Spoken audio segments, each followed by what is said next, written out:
자, 이번 내용은 이제 오늘 연달아서 이제 영상을 굉장히 많이 촬영하고 있는데 스파링 팁을 좀 알려드리겠습니다. 스파링을 처음 하시거나 아니면 어느 정도 하셨을 때 왜 내가 하는 스파링은 개싸움 같을까?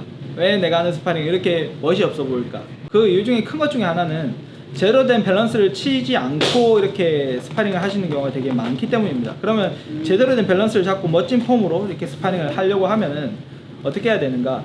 일단은 복싱이라는 종목은 다른 종목들보다 당연히 주먹을 많이 쓰고 굉장히 좋은 스포츠지만은 특히나 자기가 원하는 타이밍에 상대를 맞추는 것이 또 굉장히 중요합니다. 거기에 초점을 다 맞춰가지고 공격 상황, 그 다음에 방어 상황, 클린치 상황, 이제 카운터 상황까지. 카운터 상황은 약간 팁입니다. 큰 세 가지 중에 클린치까지 포함을 그 카운터까지 포함을 해서 한 네 가지 상황에다가 제가 생각하는 하지 말아야 하는 주의점 한 두세 가지 이렇게 해가지고 설명을 드릴게요. 먼저 공격을 이제 생각을 해볼게요. 먼저 상대랑 대치를 하고 있어요. 상대랑 이렇게 대치를 하고 있으면은 공격을 서로 타이밍을 보게 될 거예요. 타이밍을 보고 서로 공격을 하려고 하는 건데 이때 이제 상대가 나온다고 잽을 뻗을 때 잽을 뻗어. 내가 이렇게 계속 같이 뻗을 수는 없는 거잖아요.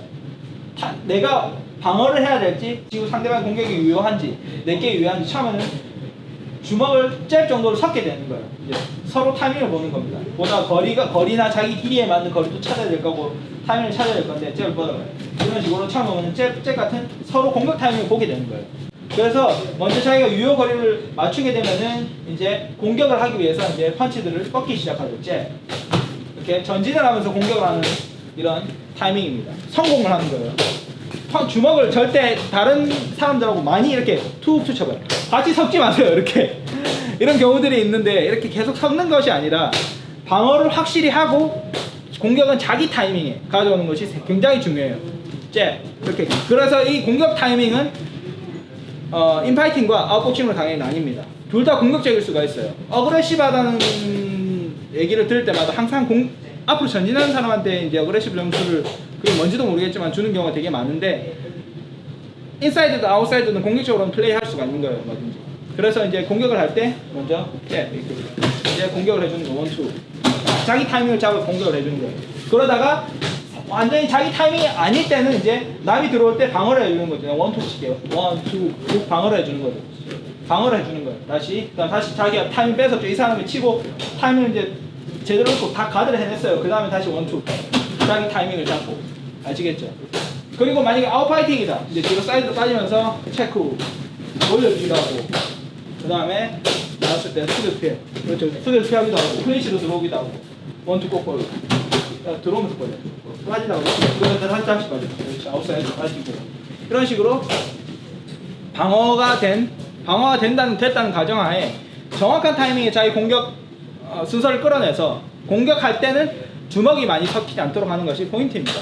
그래서 펀치를 많이 섞지 말라는 말이 왜 섞지 않아야 되냐면은 너무 불확실한 확률 싸움이 될 경우가 너무 많아요. 이렇게 서로 같이 누르다가 막 하나 걸리는 놈이 가고 이런 식으로 싸움이 돼버리면은 이제 경기가 돼버리면은 정확한 타이밍이나 기술로 하는 싸움들이 아니기 때문에 가급적이면 그리고 안전하게 자기의 방어 타이밍과 이런 것들을 찾아내서 공격을 하는 것이 굉장히 중요합니다. 인사이드든 아웃사이드든 다 공격적일 수가 있어요. 그리고 두 번째는 이제 방어입니다. 이제 방어를 하다가 무리하게 이게 단점이 좀 다른 내용인데 방어를 하다가 무리하게 이제 하나 맞고 바로 치는 경우가 있어요. 무조건 다 갚아주려고. 근데 이렇게 하시는 게 아니라 완벽히 방어를 마스터를 한 다음에 만약에 아까처럼 만일에 잽2로 할게요. 잽2를 커버를 하면은 이렇게 숙여버려요. 잽2 숙여서 이렇게 클린치하고 뭐 이런 식으로 방어를 완전히 마스터 한 다음에 이제 완벽히 방어를 해주는 거예요. 커버, 콤보처럼. 콤보 쳐줘요. 방어를 한 다음에 숙여서 들어간다든지 인사이드로 파고든다든지 이런 가드 기술이나 아니면 원투 쳐봐요. 빠져준다든지 완벽히 방어를 해낸 다음에 자기 공격 타이밍을 다시 찾아서 펀치를 내주는 거예요. 그래서 이런 수싸움들이 처음에는 주고 받고 되다가 점점 이 속도가 빨라지다 보면은 어차피 주먹은 섞이게 돼 있습니다. 근데 그 상황에서 타이밍을 보고 걸어치는 이런 주먹들이어야 하는 거지 너무 그냥 아예 하나 걸려라 이렇게 치다 보면은 카운터든 뭐든 간에 하나 어떤 마치 복권 같은 하나 얻어걸리는 그런 싸움이 불확실한 싸움이 되기 때문에 정확한 자기 공격 타이밍과 정확한 자기 방어 타이밍을 구분을 해서 공격과 방어를 나눠서 하고 주먹을 많이 섞지 않으셔야 됩니다. 자기 타이밍을 가져오시는 것이 중요해요. 어차피 주먹은 섞이게 되어 있습니다.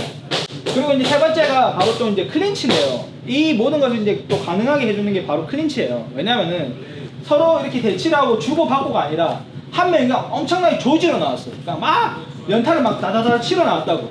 치러 나왔으면 이걸 끊어주는 게 바로 클린치예요. 나왔을 때 숙여줘서 차단해 주는 겁니다. 근데 또 어그레시브하죠. 또 많이 들어오죠. 다시 숙여주는 클린치를 해주는 거예요. 다시 그런 식으로 자꾸 상대 공격을 차단해 주는 겁니다. 그렇게 해가지고 이제 다시 자기 공격 타이밍 자꾸 그러다가 상대 공격이 끊겨요. 그때 타이밍을 내서 잽부터 서서히 잡아먹어. 원투 다시 한번 먹어. 다시 잡아먹어. 숙여서 파고도 포지션 나고 다시 빠지고. 그렇지. 다시 위빙 한번 해주고. 그렇죠? 그렇지. 위빙하고 업커 때 이렇게 하다가 딱 하나 주기도 하고. 이런 식으로 방어와 공격이 완벽하게 섞이게 해주는 그런 다리 역할을 좀 해주는 것이 또 바로 클린치랑 근접전이란 말이에요. 인사이드로 들어가서 상대 공격을 완화할 수도 있고.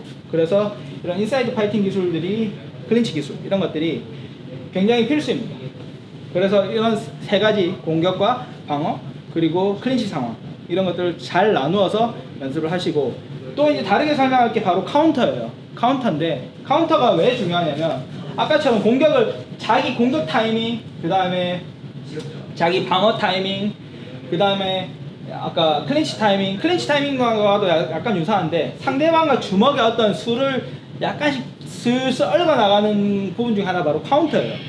근데 이 카운터는 아주 중요한 부분이 제가 개인적으로 생각할 때는 첫 번째는 노려서 쳐야 합니다. 자기가 노려서 쳐야 하고 두 번째는 그 다음에 한두 발 너무 무리하게 섞어 치지 않는 것이 좋습니다. 그래서 카운터 노리면 스빵 그렇게 하나 치고 다시 방어로 가고 그 다음에 투업으로 해봐요.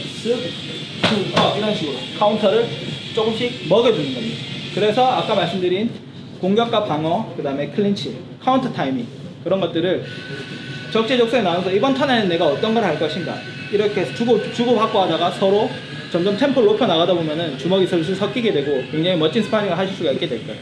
그래서 공격 기술도 중요하고 방어 기술도 중요하고 클린치 다 중요하고 근접전 중요하고 뭐 다 중요한데 이런 것들을 좀 더 디테일하게 연습을 하셔서 부분 잘 잘라서 사용을 하시면은 좀 더 훌륭한 스파링을 하실 수가 있을 겁니다. 이번 내용은 여기까지 하도록 하겠습니다. 감사합니다.